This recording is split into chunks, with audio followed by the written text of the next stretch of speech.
2016 সালে কল্যাণপুরের জাহাজবাড়ি নামক একটি ভবনে বাংলাদেশের বিভিন্ন স্থান থেকে ইসলামী মনোভাবাপন্ন কিছু যুবকদেরকে বেআইনিভাবে আটক করে এই বাড়িতে রাখা হয়।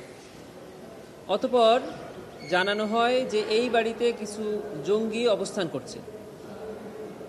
এরপর এই বাড়িতে একটা রেড দিয়ে তৎকালীন আইনশৃঙ্খলা বাহিনী তাদের ঊর্ধ্বতন কর্তৃপক্ষের আদেশে বাড়িতে হামলা করে এবং সরাসরি গুলি করে এই ভবনের কক্ষে থাকা ইসলামী মনোভাবাপন্ন যুবকদেরকে হত্যা করে। সেই ঘটনায় সেদিন 9 জন যুবককে হত্যা করা হয়। এরকম একটি অভিযোগ তদন্ত সংস্থায় এসেছে। তদন্ত সংস্থা তদন্তের ভিত্তিতে প্রাথমিক সত্যতা পেয়েছে।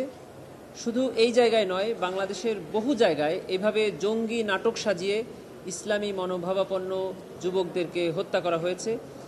ইসলামকে এক ধরনের ফোবিয়া মানে ভীতিকর ধর্ম হিসাবে মানুষের কাছে উপস্থাপন করা হয়েছে।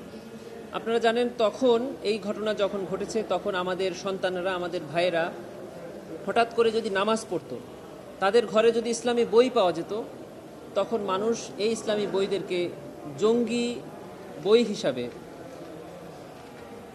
ট্রিট করা হতো।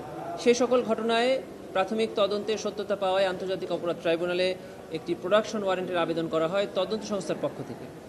সেই আবেদনের প্রেক্ষিতে AKM শহীদুল হক তৎকালীন আইজিপি, তৎকালীন ডিএমপি কমিশনার আসাদুজ্জামান এবং তৎকালীন এসি জসিমউদ্দিন মোল্লা, এই 3 জনকে আজকে ট্রাইব্যুনালে হাজির করা হয়েছিল।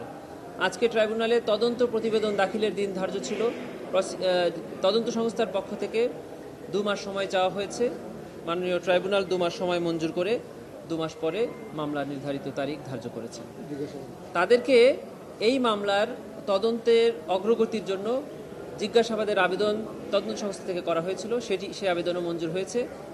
এই 3 জন আসামিকে আগামী মাসের 25, 27 এবং 29 মে এই 3 দিন তদন্ত সংস্থার তত্ত্বাবধানে জিজ্ঞাসাবাদ করা হবে।